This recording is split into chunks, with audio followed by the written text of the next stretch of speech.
ಮೊದ ಎಲ್ಲರೂ ಹೇಗಿದ್ದಾರೆ? ಎಲ್ಲರೂ ಚೆನ್ನಾಗಿದ್ದಾರೆ ಅನ್ಕೊತೀನಿ. ಹಾಗೆ ಚೆನ್ನಾಗಿದೆ. God bless you. ನನ್ನ ಮತ್ತೊಂದು ವಿಡಿಯೋಗೆ ಸ್ವಾಗತ, ಸುಸ್ವಾಗತ. ಇವತ್ತು ಒಂದು ಇಂಟ್ರೆಸ್ಟಿಂಗ್ ಸ್ಟೋರಿ. ಎಲ್ಲ ಇಂಟ್ರೆಸ್ಟಿಂಗೇ ಇರುತ್ತೆ. ಇದೊಂದು ತುಂಬ ಇಂಟ್ರೆಸ್ಟಿಂಗ್ ಸ್ಟೋರಿ. ಈ ಕತೆ ಬಂದ್ಬಿಟ್ಟು ಒಬ್ಬ ರವಿ ಅನ್ನೋ ಜೀವನದಲ್ಲಿ ನಡೆಯೋದು. ಅವನು ಬಂದು ಒಂದು ಇನ್ಫೋಸಿಸ್ ಕಂಪನಿಯಲ್ಲಿ ಮ್ಯಾನೇಜರ್ ಆಗಿ ಕೆಲಸ ಮಾಡ್ತಾನೆ. ಅವನ ಜೀವನದಲ್ಲಿ ನಡೆಯೋ ಕತೆ ಇದೆ. ಸೊ ಬೇಗ ಟೈಮ್ ವೇಸ್ಟ್ ಮಾಡ್ದಂಗೆ ಕತೆ ಹೊರಡೆ ಹೋಗೋಣ. ನಿಮ್ಮ ಇಯರ್ಫೋನ್ಸ್ನೆಲ್ಲ ಎತ್ಕೊಂಡು ಕಿವಿಗೆ ಸಿಗಿಸ್ಕೊಳ್ಳಿ. ಆ್ಯಂಡ್ ಇಂಟ್ರೆಸ್ಟಿಂಗ್ ಆಗಿ ಸ್ಕಿಪ್ ಮಾಡ್ದಂಗೆ ನೋಡಿ. ಓಕೆನಾ? ಹೋಗೋಣ ಕತೆ ಹೊರಡೆ. Let's get.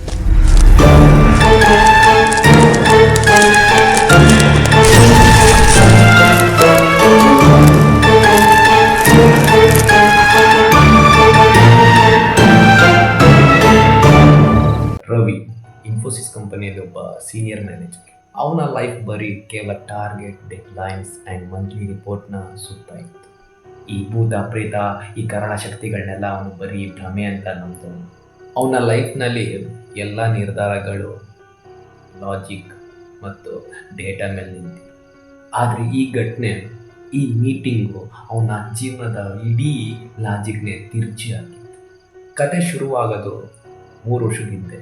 ಯಾವಾಗ ಅಂದರೆ ಅವನಿಗೆ ಬೆಂಗಳೂರಲ್ಲಿ ಎಲೆಕ್ಟ್ರಾನಿಕ್ ಸಿಟಿ ಹತ್ರ ಒಂದು ಸೂರ್ಯನಗರದಲ್ಲಿ ಹೊಸ ಅಪಾರ್ಟ್ಮೆಂಟ್ ಸಿಕ್ಕಿದಾಗ ಅಲ್ಲಿ ಶಿಫ್ಟ್ ಆದ ಮೇಲೆ ನಡೆದ ಅತಿ ಕ್ರೀಪಿ ಮತ್ತು ಅತಿ ಭಯಾನಕ ಕತೆ ಇದು. ಅವನು ಶಿಫ್ಟ್ ಆದ ಅಪಾರ್ಟ್ಮೆಂಟ್ ಹೆಸರು ವೈಟ್ ಫೀಲ್ಡ್ ಗಾರ್ಡನ್ಸ್ ಅಂತ. ಹೆಸರು ಚೆನ್ನಾಗಿತ್ತು, ಅಪಾರ್ಟ್ಮೆಂಟ್ ಕೂಡ ಚೆನ್ನಾಗಿತ್ತು. ಆದರೆ ಅಪಾರ್ಟ್ಮೆಂಟ್ ಕಾಂಪ್ಲೆಕ್ಸ್ನ ಹಿಂದೆ ಒಂದು ಹಳೆಯ ಬೀಗ ಹಾಕಿದ್ದ ಕಬ್ಬಿಣದ ಗೇಟ್ ಇತ್ತು. ಅದು ಸುಮಾರು 50 ವರ್ಷದ ಹಳೇ ಗೇಟ್ ಆಗಿ ಕಾಣ್ತಿತ್ತು. ಆ್ಯಂಡ್ ಅದ್ರ ಮೇಲೆ ಈ ಬಳ್ಳಿಗಳೆಲ್ಲ ತುಂಬ್ಕೊಂಬಿಟ್ಟಿತ್ತು, ಬಳ್ಳಿಗಳೆಲ್ಲ ಉಟ್ಕೊಂಡ್ಬಿಟ್ಟಿದ್ವು ಆ ಗೇಟ್ ಮೇಲೆ. ಯಾರಾದರೂ ಹೋಗಿ ಆ ಗೇಟ್ ಬಗ್ಗೆ ಕೇಳಿದ್ರೆ ಅಲ್ಲಿ ಸೆಕ್ಯೂರಿಟಿ ಹೇಳೋದು ಒಂದೇ ಮಾತು, ಸರ್ ಅಲ್ಲಿ ಯಾವುದೋ ಹಳೆಯ ದೇವಸ್ಥಾನ ಒಂದಿತ್ತು ಸರ್, ಇವಾಗ ಅದನ್ನು ಮುಚ್ಚಾಕ್ಬಿಟ್ಟಿದ್ದಾರೆ, ಅಲ್ಲಿಗೆ ಇವಾಗ ಯಾರೂ ಹೋಗಲ್ಲ ಸರ್ ಅಂತ ಇಷ್ಟು ಹೇಳಿ ಮುಗಿಸ್ಬಿಟ್ಟಿದ್ರು. ಒಂದಿನ ರವಿ ಲೇಟ್ ನೈಟ್ ವರ್ಕ್ ಮಾಡ್ತಿದ್ದ. ಅಂದರೆ ರಾತ್ರಿ ಸುಮಾರು 1:30ಕ್ಕೆ ಕೂತ್ಕೊಂಡು ಲೇಟ್ ನೈಟ್ ವರ್ಕ್ ಮಾಡ್ತಾ ಇದ್ದ. ಅವನಿಗೆ ಕೆಳಗಡೆಯಿಂದ ಒಂದು ಸಣ್ಣ ಮೃದುವಾದ ಶಬ್ದ ಕೇಳಿಸುತ್ತೆ. ಅದು ಯಾವುದೇ ಗಾಳಿ ಶಬ್ದವಾಗಿರಲಿಲ್ಲವಂತೆ. ಯಾರೋ ಒಂದು ಮೆಟಲ್ ಗೇಟ್ಗೆ ಎಣ್ಣೆ ಸೌರಿ ನಿಧಾನವಾಗಿ ತೆಗಿತಿರೋ ಶಬ್ದ ಥರ ಕೇಳಿಸ್ತಿತ್ತಂತೆ. ಅವನ ರೂಮ್ ಇರೋದು ಮೇಲೆ. ಓಕೆನಾ? ಅವ್ನು ಕೆಳಗಡೆ ಬಂದು ಅವನ ರೂಮಲ್ಲಿ ಕಿಟಕಿ ಇರಲಿಲ್ಲಂತೆ. ಅದಕ್ಕೆ ಕೆಳಗಡೆ ಬಂದು ಹಾಲಿನ ಕಿಟಕಿಯಿಂದ ತೆಗೆದು ಆಚೆ ಕಡೆ ಇಳಿತು ನೋಡ್ತಾನಂತೆ. ಅಲ್ಲಿ ಯಾರೂ ಇರಲಿಲ್ಲಂತೆ. ಆದರೆ ಗೇಟ್ ಕಡೆ ನೋಡಿದಾಗ ಗೇಟು ಸ್ವಲ್ಪ ಲೈಟಾಗೆ ಓಪನ್ ಆಗಿತ್ತು. ಅದು ಯಾವ ಥರ ಓಪನ್ ಆಗಿತ್ತು ಅಂದರೆ ಪೂರ್ತಿಯಾಗಿ ಓಪನ್ ಆಗಿಲ್ಲ, ಸ್ವಲ್ಪ ಓಪನ್ ಆಗಿರುತ್ತಂತೆ. ಹೇಗೆ ಅಂದರೆ ಅಲ್ಲಿಗೆ ಒಬ್ಬ ಮನುಷ್ಯ ಮಾತ್ರ ನುಗ್ಗೋ ಥರ, ಅಂದರೆ ಒಬ್ಬ ಮನುಷ್ಯ ಮಾತ್ರ ಹೋಗೋ ಥರ ಗೇಟ್ ಓಪನ್ ಆಗಿತ್ತಂತೆ. ಅವನು ಏನಿದು ಗೇಟ್ ಓಪನ್ ಆಗಿತ್ತಲ್ಲ, ಸೆಕ್ಯೂರಿಟಿ ಯಾರು ಓಪನ್ ಮಾಡಲ್ಲ, ಯಾರು ಹೋಗಲ್ಲ ಅನ್ನಲ್ಲ ಅಂತ ಹೇಳ್ಬಿಟ್ಟು ಕೆಳಗಡೆ ಹೋಗ್ಬಿಟ್ಟು ನೋಡ್ತಾನಂತೆ. ಸೆಕ್ಯೂರಿಟಿ ರೂಮಲ್ಲಿ ಮಲಗಿರ್ತಾನಂತೆ. ಎಬ್ಬರಿಸ್ಬಿಟ್ಟು ಕೇಳ್ತಾನಂತೆ, ಯಾರೋ ಗೇಟ್ ಓಪನ್ ಮಾಡ್ಕೊಂಡು ಹೋಗೋರಲ್ಲ ಯಾರು ಅಂತ ಕೇಳ್ತಾನಂತೆ. ಗಾರ್ಡ್ ನಗ್ತಾನಂತೆ, ಸಾರ್ ಈ ಟೈಮಲ್ಲಿ ಯಾರು ಸಾರ್ ಬರ್ತಾರೆ, ಯಾರು ಸಾರ್ ಹೋಗ್ತಾರೆ, ಯಾವುದೋ ಇಲಿಗಳ ಕಾಟ ಸಾರ್, ಹೇಳಿ ಇಲ್ಲಿ ಟೆನ್ಷನ್ ತಗೋಬೇಡಿ ಸಾರ್, ಹೋಗಿ ಮಲ್ಕೊಳ್ಳಿ ಸಾರ್ ಅಂತ ಹೇಳ್ತಾನಂತೆ. ಅದನ್ನು ಕೇಳಿ ಇವನು ರೂಮಿಗೆ ಬಂದ್ಬಿಡ್ತಾನೆ. ಯಾರು? ರವಿ.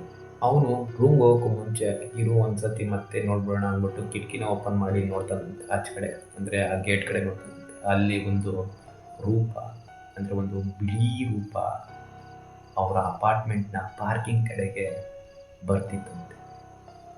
ಅದು ಬರ್ತಿದ್ದು ಹೇಗೆ ಅಂದರೆ ನಡ್ಕೊಂಡಂತೆ, ಅಂದರೆ ಭೂಮಿ ಮೇಲೆ ತೇಲ್ಕೊಂಡ್ಬರ್ತಿತ್ತಂತೆ, ಅಂದರೆ ಫ್ಲೋಟಿಂಗ್ ಆಗಿ ಬರ್ತಿತ್ತು ಅವನ ಅಪಾರ್ಟ್ಮೆಂಟ್ನ ಪಾರ್ಕಿಂಗ್ ಹತ್ರ. ಆ ರೂಪ ಯಾವ ಥರ ಬರ್ತಿತ್ತು ಅಂದರೆ ಒಂದು ಸುಳಿವು ಕೂಡ ಇಲ್ವಂತೆ, ಶಬ್ದ ಆಗ್ತಿರೋದು ಸುಳಿವು ಇಲ್ದಂಗೆ ಅಪಾರ್ಟ್ಮೆಂಟ್ ಕಡೆ ಬರ್ತಾ ತೇಲ್ಕೊಂಡು ಅಪಾರ್ಟ್ಮೆಂಟ್ ಹತ್ರ ಬರುತ್ತಂತೆ, ಆಮೇಲೆ ಮಾಯ ಆಗ್ಬಿಡುತ್ತಂತೆ. ಸೊ ಇವನು ಕೆಳಗೆಲ್ಲ ಹೋಗಿ ನೋಡ್ತಾನಂತೆ, ತಿರ್ಗಾ ಮತ್ತೆ ಏನು ಕಾಣಲ್ವಂತೆ. ಯಾಕಂದರೆ ಇವನು ಏನು ನಂಬಲ್ದು. ಸೊ ನಿದ್ದೆ ಕಣ್ಣಲ್ಲಿಂದಲ್ಲ, ಅದಕ್ಕೋಸ್ಕರ ವರ್ಕೋದು ಪ್ರೆಷರ್ ಇರ್ಬೋದು, ಅಷ್ಟೊತ್ತಿಗೂ ಲ್ಯಾಪ್ಟಾಪ್ ಮುಂದೆ ಕೂತು ಸ್ಟ್ರೆಸ್ ಆಗಿಬಿಟ್ಟಿರ್ಬೋದು, ನಮ್ಮದೇನು ಭ್ರಮೆ ಇರ್ಬೋದು ಅಂದ್ಬಿಟ್ಟು ಮತ್ತೆ ರೂಮ್ಗೆ ಹೋಗಿ ವರ್ಕ್ ಸ್ಟಾರ್ಟ್ ಮಾಡ್ತಾನೆ, ಒಂದು ಸ್ವಲ್ಪ ಹೊತ್ತು ವರ್ಕ್ ಮಾಡಿ ಮಲ್ಕೊಂಡ್ಬಿಡ್ತಾನಂತೆ. ಆ ರಾತ್ರಿ ಆ ಘಟನೆ ಆದಮೇಲೆ ಅಪಾರ್ಟ್ಮೆಂಟಲ್ಲಿ ವಿಚಿತ್ರ ವಿಚಿತ್ರ ಘಟನೆಗಳು ನಡೆಯೋಕ್ಕೆ ಸ್ಟಾರ್ಟ್ ಆಗ್ತಾವಂತೆ. ಡೈನಿಂಗ್ ಟೇಬಲ್ ಹತ್ರ ಕೇವಲ 3 ಚೇರ್ ಮಾತ್ರ ಇರ್ತಿದ್ವಂತೆ. ಯಾಕಂದರೆ ಅವನು, ಅವರ ಹೆಂಡತಿ ಜ್ಯೋತಿ ಮತ್ತು ಅವರ ಮಗ 3 ಜನ ಮಾತ್ರನೇ ಮನೇಲಿ ಇರ್ತಿದ್ದಿದ್ದಲ್ವ. ಸೊ ಅದಕ್ಕೋಸ್ಕರ 3 ಚೇರ್ ಮಾತ್ರನೇ ಡೈನಿಂಗ್ ಟೇಬಲ್ ಹತ್ರ ಇತ್ತಂತೆ.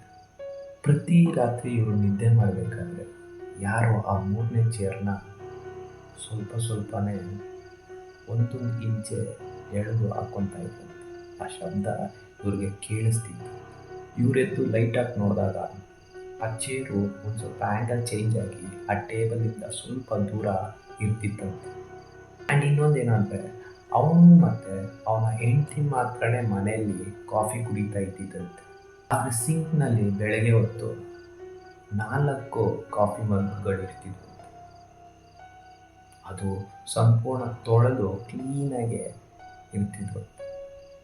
ಯಾರು ಯಾವಾಗ ಆ ಕಪ್ಗಳನ್ನ ಅಂದರೆ ಆ ಮಗ್ಗಳನ್ನ ಬಳಸ್ತಿದ್ರು ಅಂತ ಇವನಿಗೆ ಡೌಟ್ ಬರುತ್ತೆ. ಇದನ್ನು ನೋಡಿ, ಇದನ್ನು ಕೇಳಿ ಅವನ ಹೆಂಡತಿಗೆ ಸ್ವಲ್ಪ ಭಯ ಶುರುವಾಯ್ತಂತೆ. ಅವನ ಹೆಂಡತಿ ಹೇಳ್ತಾಳಂತೆ, ರವಿ, ನನಗ್ಯಾಕೋ ಭಯ ಆಗ್ತಿದೆ, ನನಗ್ಯಾಕೋ ಡೌಟು, ನಾವು ಯಾರನ್ನಾದ್ರೂ ಮನೆ ಒಳಗೆ ಇನ್ವೈಟ್ ಮಾಡಿದ್ದೀವ ಅನ್ನೋ ಥರ ನನಗೆ ಭಯ ಆಗ್ತಿದೆ, ಕಾಡ್ತಿದೆ ಅಂತ ಅವ್ರ ಹೆಂಡತಿ ಹತ್ರ ಹೇಳ್ತಾಳಂತೆ. ಆದರೆ ರವಿ ಮನೆ ಹೆಡ್ಡಲ್ವಾ, ಭಯ ಪಟ್ಬಿಟ್ರೆ ಸಮಾಧಾನ ಮಾಡಲೇಬೇಕು. ಹಾಗೆಯೇ ಅವನು ಅವ್ರ ಹೆಂಡತಿನ ಸಮಾಧಾನ ಮಾಡ್ತಾನಂತೆ. ಏನೂ ಇಲ್ಲ ಜ್ಯೋತಿ, ವರ್ಕ್ ಟೆನ್ಷನ್ಗೆ ಈ ಥರ ಅನ್ನಿಸ್ತಾ ಇರ್ಬೋದು, ಅದ್ರ ಬಗ್ಗೆ ಟೆನ್ಷನ್ ತೊಗೊಂಡಾಗ ನಾವು ಯೋಚನೆ ಮಾಡೋಣ, ಈ ಫ್ಲ್ಯಾಟ್ನ ಬೇಗ ಮಾರೋದ್ರ ಬಗ್ಗೆ ಅಂತ ಹೇಳ್ಬಿಟ್ಟು ಸಮಾಧಾನ ಮಾಡ್ತಾನಂತೆ. ಆದರೆ ಒಂದು ರಾತ್ರಿ ಅವ್ರಿಗೆ ಆ ಹಿಂದೆ ಇದ್ದ ರಹಸ್ಯದ ಗೇಟ್ ಬಗ್ಗೆ, ಅದರ ಕತೆ ಬಗ್ಗೆ ತಿಳಿಯುತ್ತಂತೆ. ರವಿ ಆಫೀಸ್ನ ಒಂದು ತುಂಬ ಇಂಪಾರ್ಟೆಂಟ್ ಅಂದರೆ ಕಾನ್ಫಿಡೆನ್ಷಿಯಲ್ ಫೈಲ್ನ ಅವರ ಅಪಾರ್ಟ್ಮೆಂಟ್ ಗಾರ್ಡನಲ್ಲೇ ಬಿಟ್ಟು ಬಂದುಬಿಟ್ಟಿದ್ದಂತೆ. ಅವನು ಪಟ್ಟಂತ ಕೆಳಗಡೆ ಹೋಗಿ ನೋಡ್ತಾನಂತೆ ಗಾರ್ಡನ್ ಹತ್ರ, ಅಲ್ಲಿ ಇರಲ್ವಂತೆ. ಸರಿ ಆಯಿತು ಅಂದ್ಬಿಟ್ಟು ಗಾಡಿಯಿಂದ ಆ ರೂಮ್ ಹತ್ರ ಹೋಗ್ತಾನಂತೆ. ಅಲ್ಲಿ ಹೋಗಿ ನೋಡಿದ್ರೆ ಫುಲ್ ಪುಸ್ತಕನ ತುಂಬಿ ಇಟ್ಟಿರೋ ಒಳ್ಳೆ ಲೈಬ್ರರಿ ಥರ ಇಟ್ಟಿರ್ತಾನಂತೆ ಗಾರ್ಡ್ ಅವರ ರೂಮ್ನಲ್ಲಿ. ಅಲ್ಲಿ ಇವನ ಫೈಲ್ ಕೂಡ ಸಿಗುತ್ತಂತೆ. ಅಂದರೆ ಗಾಡಿ ಎತ್ತಿಟ್ಟಿರ್ತಾರಂತೆ, ಅಲ್ಲೋಗಿ ಫೈಲ್ನ ಎತ್ಕೊಬೇಕಾದ್ರೆ ಒಂದು ಕೆಲವು ಹಳೆಯ ಪೇಪರ್ಸ್ಗಳನ್ನ ರವಿ ನೋಡ್ತಾನಂತೆ. ಅದು ಪೂರ್ತಿ ಪೇಪರ್ ಇರ್ಲಿಲ್ಲಂತೆ, ಸ್ವಲ್ಪ ಕಟ್ ಮಾಡಿರೋ ಪೇಪರ್ಗಳಿರುತ್ತೆ. ಅದು ಸುಮಾರು 30 ವರ್ಷದ ಹಳೆ ಪೇಪರ್ಗಳನ್ನ ಕಟ್ ಮಾಡಿ ಇಟ್ಟಿದ್ದಂತೆ ಗಾರ್ಡ್.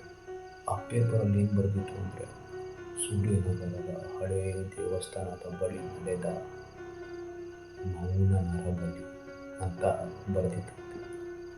ಈ ಅಪಾರ್ಟ್ಮೆಂಟ್ ಬಂದ ಜಾಗದಲ್ಲಿ ಒಂದು ಹಳೆಯ ದೇವಸ್ಥಾನ ಇತ್ತು. ಅಲ್ಲಿ ರಾತ್ರಿ 1:30ಗೆ ಒಂದು ಗುಂಪು ಸೇರಿ ತಮ್ಮ ಅಪೇಕ್ಷೆಗಳನ್ನು ಪೂರೈಸಲು ಒಬ್ಬ ಮನುಷ್ಯನ ಆತ್ಮವನ್ನು ಸಭೆಗೆ ಇನ್ವೈಟ್ ಮಾಡ್ತಾ ಇದ್ರು. ಆದರೆ ಪಕ್ಕದಲ್ಲಿ ಇನ್ನೊಂದು ಕೂಡ ಕಟ್ಟಿಂದು ಪೇಪರ್ ಸಿಕ್ತು. ಅದರಲ್ಲಿ ಆ ಗೇಟ್ನ ಹಳೇ ಫೋಟೋ ಇತ್ತು. ಅದರ ಕೆಳಗಡೆ ಒಂದು ಸಾಲು ಕೂಡ ಬರೆದಿತ್ತು. ಏನಂದರೆ, ಆ ದೇವಸ್ಥಾನದ ಬಾಗಿಲು ಶಾಶ್ವತವಾಗಿ ಮುಚ್ಚಿದೆ, ಆದರೆ ಅಲ್ಲಿನ ಕರಾಳ ಸಭೆ ಪ್ರತಿ ರಾತ್ರಿ ಹೊಸ ಸದಸ್ಯರನ್ನು ಕಾಯುತ್ತಿದೆ ಅಂತ ಇತ್ತು.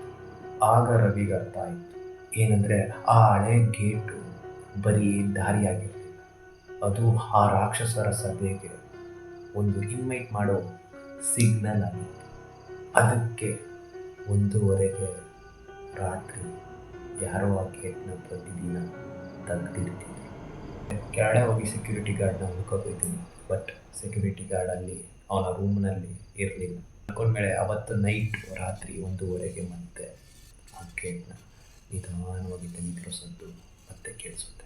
ಈಗ ಅವನು ಕಿಟಕಿನ ತೆಗೆದು ಆ ಕಡೆ ನೋಡಿದಾಗ ಈ ಸಲ ಒಂದಲ್ಲ ಎರಡಲ್ಲ 3 ಬಿಳಿ ಆಕೃತಿಗಳು ಅವರ ಅಪಾರ್ಟ್ಮೆಂಟ್ ಕಡೆಗೆ ಬರ್ತಾ ಇದ್ದಂತೆ. ಅವನು ಫುಲ್ಲು ಭಯ ಬಂದ್ಬಿಟ್ಟು ಅವರ ಹೆಂಡತಿ ಜ್ಯೋತಿನ ಎಬ್ಬಿಸ್ತಾಳೆ. ಎಬ್ಬಿಸಿ ಡೋರ್ನ ಲಾಕ್ ಮಾಡಿ ರೂಮ್ನ ಒಂದು ಮೂಲೆಯಲ್ಲಿ ನಿಂತ್ಕೊಂಡ್ಬಿಡ್ತಾರಂತೆ. ಏನು ಸೌಂಡ್ ಮಾಡಿದ್ರಂಗೆ ಸುಮಾರು ಒಂದು ಅರ್ಧ ಅವರ್ ಅಂದರೆ 2 ಗಂಟೆ ರಾತ್ರಿ ಅಲ್ಲಿವರೆಗೂ ಅಲ್ಲೇ ನಿಂತಿರ್ತಾರಂತೆ. ಅವ್ರ ಹೆಂಡತಿ ಕೇಳ್ತಾರಂತೆ, ರವಿ ಏನಾಯಿತು ಏನಾಯಿತು ಏನಾಯಿತು ಅಂತ. ಅದಕ್ಕೆ ರವಿ, ಸುಮ್ಮನೆ ಇರು ಜ್ಯೋತಿ, ನಿಮಗೆ ಅರ್ಥ ಆಗುತ್ತೆ, ನಿಮಗೆ ಗೊತ್ತಾಗುತ್ತೆ ಏನಾಗ್ತಿದೆ ಅಂತ. ನಾವು ನಿಮ್ಮ ಅಪಾರ್ಟ್ಮೆಂಟ್ ಬೇಗ ಆದಷ್ಟು ನಾವು ಬೇಗ ಖಾಲಿ ಮಾಡಬೇಕು, ಇಲ್ಲಿ ಈ ದೆವ್ವಗಳೆಲ್ಲ ಇದ್ದಾವೆ ಅಂತ ಹೇಳ್ತಾನಂತೆ. ಅವ್ರ ಹೆಂಡ್ತಿನೂ ಕೂಡ ನಾವು ಮಾತನ್ನ ನಿಜ ಅಂತ ನಂಬಿ ಸುಮ್ಮನೆ ಸೈಲೆಂಟಾಗಿ ನಿಂತ್ಕೊಂಡ್ಬಿಡ್ತಾಳಂತೆ. ಒಂದು 2 ಗಂಟೆ ಇದ್ದಾಗ ಅವ್ರು ನಿಂತಿರೋ ಜಾಗದಿಂದ ಒಂದು 3 ಅಡಿ, ಅಂದರೆ ಬಾಗಿಲು ಹತ್ರ ನಿಂತಿರ್ತಾರೆ, ಬಾಗಿಲು ಮೂಲೆ ಹತ್ರ ನಿಂತಿರ್ತಾರೆ. ಬಾಗಿಲು ಇವ್ರ ಹತ್ರ 1 ಅಡಿ ಇರುತ್ತೆ. ಬಾಗಿಲು ಬಿಟ್ಟು ಒಂದು 2 ಅಡಿಯಲ್ಲಿ ಯಾರೋ ನಿಂತಿರೋದು ಸೌಂಡ್ ಕೇಳ್ತಾರೆ. ಸೌಂಡ್ ಹೇಗಿತ್ತು ಅಂದರೆ ಯಾವುದೋ ಉಸಿರಾಟ ಸೌಂಡ್ ಅಲ್ಲಂತೆ. ನಿಂತಾಗ ಗಾಳಿಯಲ್ಲಿ ಬಟ್ಟೆ ಸುಂಬರುತ್ತೆ ಅಂತ ಆ ಥರ ಸೌಂಡ್ನ ಕೇಳ್ತಾನಂತೆ ರವಿ. ಆ್ಯಂಡ್ ರವಿ ಸ್ವಲ್ಪ ಧೈರ್ಯ ಮಾಡ್ತಾನಂತೆ. ಸೊ ನೋಡೇ ಬರೋಣ ಏನಿದೆ ಆಚೆ ಅಂದ್ಬಿಟ್ಟು ಲೈಟಾಗಿ ಬಾಗಿಲು, ಅವರ ರೂಮ್ ಬಾಗಿಲನ್ನು ಓಪನ್ ಮಾಡಿ ಲೈಟಾಗಿ 1 ಇಂಚ್ ಓಪನ್ ಮಾಡಿ ಒಂದು ಕಣ್ಣಲ್ಲೇ ನೋಡ್ತಾನಂತೆ. ಹಾಲಲ್ಲಿ 4 ಆಕೃತಿಗಳಿದ್ವಂತೆ. ಮೊದಲನೇ ಆಕೃತಿ ಅವನು ಪ್ರತಿದಿನ ನೋಡ್ತಿದ್ದ ಆ ಬಿಳಿ ಬಟ್ಟೆಯ ಆಕೃತಿ, ಬಿಳಿ ಬಣ್ಣದ ಆಕೃತಿ. 2 ಮತ್ತು 3ನೇ ಆಕೃತಿ ಇತ್ತೀಚೆಗೆ ಬಂದ ಆಕೃತಿಗಳು. ಆದರೆ 4ನೇ ಆಕೃತಿ ಅದು ಅವರ ಮನೆಯ ಸೆಕ್ಯೂರಿಟಿ. ಅವನು ಕೂಡ ಬಿಳಿ ಬಟ್ಟೆ ಹಾಕ್ಕೊಂಡು ಕತ್ತಲಲ್ಲಿ ನಿಂತಿದ್ದಂತೆ. ಆದರೆ ಅವನ ಕಣ್ಣಲ್ಲಿ ಯಾವುದೇ ಕಾನ್ಷಿಯಸ್ ಇದ್ದಿಲ್ಲ. ಆ 4 ಜನ ಹಾಲಲ್ಲಿದ್ದ ಡೈನಿಂಗ್ ಟೇಬಲ್ ಹತ್ರ ನಿಂತಿದ್ರಂತೆ. ಆದರೆ ಈ ಸತಿ ಡೈನಿಂಗ್ ಟೇಬಲ್ ಹತ್ರ 4 ಚೇರ್ ಇದ್ದಂತೆ. ಆ್ಯಂಡ್ ಟೇಬಲ್ ಮೇಲೆ 4 ಕಾಫಿ ಮಗ್ಗಳು ಇಟ್ಟಿದ್ದಂತೆ. ಅವ್ರು ಪರಸ್ಪರ ಮಾತಾಡ್ತಿರ್ಲಿಕ್ಕಂತೆ. ಆ ಟೇಬಲ್ ಖಾಲಿ ಜಾಗನ ದಿಟ್ಟಿಸ್ಕೊಂಡು ನೋಡ್ತಾ ಇದ್ದಂತೆ. ಅವರ ಮೌನ ಎಷ್ಟು ಭಯಂಕರವಾಗಿತ್ತು ಅಂದರೆ ಅವರು ಪರಸ್ಪರ ಮಾತಾಡೋ ಅಗತ್ಯನೇ ಇರಲಿಲ್ಲ. ಅಷ್ಟು ಮೌನವಾಗಿ ಭಯಂಕರವಾಗಿ ಒಂದೇ ಜಾಗದ ಕಡೆ ನೋಡ್ತಾ ಇದ್ದಂತೆ. 1-2 ನಿಮಿಷಗಳಾದಮೇಲೆ ಆ 4 ಜನ ಒಂದೇ ಸಮಯಕ್ಕೆ ಅವರ ತಲೆಗಳನ್ನ ಟೇಬಲ್ ಮೇಲೆ ಭಾಗಿಸ್ತಾರಂತೆ. ಅಂದರೆ ಟೇಬಲ್ ಮೇಲೆ ಬೆಡ್ ಆಯ್ತಾರಂತೆ. ಆ್ಯಂಡ್ ಸಡನ್ಲಿ ಒಂದು ಇನ್ವಿಸಿಬಲ್ ಥಿಂಗ್ಸ್, ಏನೋ ಗೊತ್ತಿಲ್ಲ, ಕಣ್ಣು ಕಾಣ್ತಾ ಇರುತ್ತೆ, ಇನ್ವಿಸಿಬಲ್ ಥಿಂಗ್ಸ್ನ ಹಿಂಗೆ ತೊಗೊಂಡು ಅವ್ರ ಬಾಯಿ ಹತ್ರ ಹೋಗ್ತಿರಂತೆ. ಬಾಯಿ ಹತ್ರ ಹೋಗಿ ಅದನ್ನು ಬಾಯಿ ಒಳಗೆ ಹಾಕ್ಕೊತಾರಂತೆ. ಅಂದರೆ ಏನೋ ಒಂದು ಇನ್ವಿಸಿಬಲ್ ಥಿಂಗ್ಸ್ನ ಆ 4 ಜನ ಒಟ್ಟಿಗೆ ತಿಂತಾರಂತೆ. ಸಡನ್ಲಿ ಇವ್ನು ಬಕೀರನ್ನೆಲ್ಲ ನೋಡಬೇಕಾದ್ರೆ ಜ್ಯೋತಿ ಭಯಪಟ್ಟು ಅವನ ಶೋಲ್ಡರ್ನ ಗಟ್ಟಿಯಾಗಿ ಇಟ್ಕೊತಾನಂತೆ. ಆಗ ಇವನು ಜ್ಯೋತಿ ಕಡೆ ತಿರುಗಿ ನೋಡ್ತಾನಂತೆ. ಏನೂ ಆಗಲ್ಲ, ಏನೋ ಸ್ವಲ್ಪ ಹೊತ್ತು ಅಂತ ಮತ್ತೆ ತಿರುಗಿ ಬಗ್ಗಿ ನೋಡ್ತಾನಂತೆ. ಅಲ್ಲಿ ಯಾರೂ ಇರಲ್ಲಂತೆ. ಜ್ಯೋತಿನ ಸಮಾಧಾನ ಮಾಡ್ತಾನಂತೆ. ಬೆಳಗ್ಗೆವರೆಗೂ ಕೂತ್ಕೊಂಡು ಇವ್ರು ನಿದ್ದೆ ಮಾಡಿದಂಗೆ ಮಾತಾಡ್ತಾರಂತೆ. ಏನು ಈ ಥರ ಏನು ಮಾಡೋಣ ರವಿ ಅಂತ ಜ್ಯೋತಿ ಕೇಳಿದ್ರೆ, ಜ್ಯೋತಿ ಏನಿಲ್ಲ, ನಾವು ಆದಷ್ಟು ಬೇಗ ಅಪಾರ್ಟ್ಮೆಂಟ್ನ ಖಾಲಿ ಮಾಡೋಣ, ಫ್ಲ್ಯಾಟ್ನ ಖಾಲಿ ಮಾಡೋಣ ಆದಷ್ಟು ಬೇಗ ಅಂದ್ಬಿಟ್ಟು ಬೆಳಗ್ಗೆ ಆಗಿದ ತಕ್ಷಣ ಅಪಾರ್ಟ್ಮೆಂಟ್ನ ಬಿಟ್ಟು ಇವ್ರಿಗೆ ಬೇಕಾದ ಜೀವನಕ್ಕೆ ಬೇಕಾದ ವಸ್ತುಗಳನ್ನ ಮಾತ್ರ ಎತ್ಕೊಂಡು ಹೊರಡ್ತಾರೆ. ಈ ಫ್ರಿಜ್ಜು, ಟಿವಿ, ವಾಷಿಂಗ್ ಮಿಷಿನ್ ಎಲ್ಲ ಅಲ್ಲೇ ಬಿಟ್ಬಿಟ್ಟು ರವಿ ಅವ್ರ ಹೆಂಡ್ತಿನ ಕರ್ಕೊಂಡು ಆ ಮಗುನ ಕರ್ಕೊಂಡು ಕಾರಲ್ಲಿ ಕೂತ್ಕೊಂಡು ಆ ಅಪಾರ್ಟ್ಮೆಂಟ ಬಿಟ್ಟು ಆ ಗೇಟ್ನ ಬಿಟ್ಟು ಮೇನ್ ರೋಡ್ಗೆ ಹೋದಾಗ ಅವ್ರ ಹೆಂಡ್ತಿ ಹತ್ರ ಕೇಳ್ತಾನಂತೆ, ಜ್ಯೋತಿ ನಿನ್ನೆ ನೈಟು ಅವ್ರು ಏನು ತಿಂದರು? ಅವ್ರು ಬರೀ ಹಿಂಗೆ ಹಿಡ್ಕೊಂಡು ನಮ್ಮ ಕಣ್ಣು ಕಾಣಿಸ್ದಂಗೆ ಈ ಗಾಳಿನ ತಿಂದ್ರ ಅಂತ ಕೇಳ್ತಾನಂತೆ. ಆದರೆ ಅವನ ಹೆಂಡ್ತಿ ಜ್ಯೋತಿ ಅವನ್ನ ದಿಟ್ಟಿಸ್ಕೊಂಡು ಒಂದು ಕರಾಳ ಲುಕ್ಕಲ್ಲಿ ನೋಡ್ತಾಳಂತೆ. ಆದರೆ ಅವರ ಹೆಂಡತಿ ಮುಖದಲ್ಲಿ ಒಂದು ಕೋಲ್ಡ್ ಸ್ಮೈಲು ಇತ್ತಂತೆ. ಆ ಸ್ಮೈಲ್ನಲ್ಲಿ ಯಾವುದೇ ಥರದ ಪ್ರೀತಿ ಇರಲಿಲ್ಲ. ಅದು ಏನು ಪ್ಲ್ಯಾನಿಂಗ್ ಸ್ಮೈಲ್ ಆಗಿ ಕಾಣ್ತಿತ್ತಂತೆ. ಜ್ಯೋತಿ ಅವಳ ವಾಯ್ಸ್ನ ತುಂಬ ಕಡಿಮೆ ಮಾಡಿಕೊಂಡು ಕಿವಿ ಹತ್ರ ಬಂದು ವಿಸ್ಪರ್ ಮಾಡ್ತಾಳಂತೆ. ಅಂದರೆ ಕಿವಿ ಹತ್ರ ಬಂದು ನಿಧಾನವಾಗಿ ಗೊಣಗ್ತಾಳಂತೆ. ಏನಂದರೆ ಅವರು ಗಾಳಿನೆಲ್ಲ ತಿಂತಾ ಇದ್ದಿದ್ದು ರವಿ ಒಬ್ಬ ಮನುಷ್ಯನಲ್ಲಿರೋ ಶಾಂತಿ, ಪ್ರೀತಿ ಮತ್ತು ಸಂತೋಷದ ಭಾವನೆಗಳನ್ನ ತಿಂತಿದ್ರು. ಅಂದರೆ ಆ ಸಭೆ ಕೇವಲ ಆ ಟೇಬಲ್ ಮೇಲೆ ಕುಂತಿರಲಿಲ್ಲ. ಜ್ಯೋತಿ ರವಿಯಿಂದ ಸ್ವಲ್ಪ ದೂರ ಸರಿದು, ಅಂದರೆ ಗಾರ್ಡನಲ್ಲಿ ಕಾರಲ್ಲಿ ಸ್ವಲ್ಪ ದೂರ ಸರಿದು ಆ ನೈಟಲ್ಲಿ ಆ ಆಕೃತಿಗಳು ಕಣ್ಣನ್ನು ಹೇಗಿಟ್ಕೊಂಡಿದ್ವೋ ಹಾಗಿಟ್ಕೊಂಡು ನೋಡ್ತಾಳಂತೆ. ಅಂತ ಹೇಳ್ತಾಳಂತೆ, ನಾನು ಆ ಮೀಟಿಂಗ್ನಲ್ಲಿ ಭಾಗವಹಿಸಿದೆ ರವಿ. ನಾನು ನಿನ್ನೆ ರಾತ್ರಿ 1:30ಗೆ ಆ ಹಳೆ ಗೇಟ್ನ ಓಪನ್ ಮಾಡಿದೆ ರವಿ. ಅರ್ಥ ಆಗುತ್ತೆ. ಪ್ರತಿದಿನ 1:30ಗೆ ಆ್ಯಂಡ್ ಆ ಗೇಟ್ ಓಪನ್ ಆಗ್ತಿತ್ತು. ಕಪ್ಗಳು ಎಕ್ಸ್ಟ್ರಾ ಯಾಕಿರ್ತೇವೆ ಅಂತೆಲ್ಲ ಅರ್ಥ ಆಗುತ್ತೆ. ಅವನಿಗೆ ಫುಲ್ಲು ಅರ್ಥ ಆಗ್ಬಿಡುತ್ತೆ ಯಾಕೆ ರಾತ್ರಿ 1:30ಗೆ ಗೇಟ್ ಓಪನ್ ಆಗ್ತಿತ್ತು ಆ್ಯಂಡ್ ಟೇಬಲ್ ಮೇಲೆ ಎಕ್ಸ್ಟ್ರಾ ಗ್ಲಾಸ್ಗಳಿದ್ವು ಅಂತ. ಯಾಕಂದರೆ ಇದೆಲ್ಲ ಯಾಕೆ ಮಾಡ್ತಾಯಿದ್ರು ಅಂದರೆ ಅವನ ಹೆಂಡತಿಗೋಸ್ಕರ ಅಂತ ಅವನಿಗೆ ಸಂಪೂರ್ಣವಾಗಿ ಅರ್ಥ ಆಗುತ್ತೆ. ಅಂದರೆ ಆ ಕರಾಳ ಶಕ್ತಿಗಳು ಅವನ ಹೆಂಡತಿ ಒಳಗಡೆ ಹೋಗಿ ಅವಳ ನೆಗೆಟಿವಿಟಿನ ತಿಂದು ಅವಳನ್ನ ಅವರ ಸಭೆಗೆ ಸದಸ್ಯರಾಗಿ ಮಾಡ್ಕೊಂಡ್ಬಿಟ್ಟಿದ್ವಿ. ಆ್ಯಂಡ್ ಜ್ಯೋತಿ ಸಡನ್ನಾಗಿ ಅವಳ ಕೈಯಿಂದ ರವಿ ಕೈನ ಹಿಡಿತಾಳಂತೆ. ಆದರೆ ಜ್ಯೋತಿ ಕೈ ತುಂಬ ಕೋಲ್ಡ್ ಆಗಿ ಇತ್ತಂತೆ. ಆ್ಯಂಡ್ ಹೇಳ್ತಾಳಂತೆ, ನಾವು ಹೊಸ ಮನೆಗೆ ಹೋಗ್ತಾ ಇದ್ದೀವಲ್ಲ ಆ್ಯಂಡ್ ಅವರು ಕೂಡ ನಮ್ಮ ಜೊತೆ ಬರ್ತಾ ಇದ್ದಾರೆ. ನಾವು ಇನ್ನು ಮುಂದೆ ವೈಟ್ ಫೀಲ್ಡ್ ಗಾರ್ಡನ್ನ ಹೊರಗಡೆ ಇರುವ ಒಂದು ಮೌನದ ಸಭೆಯ ಸದಸ್ಯರು.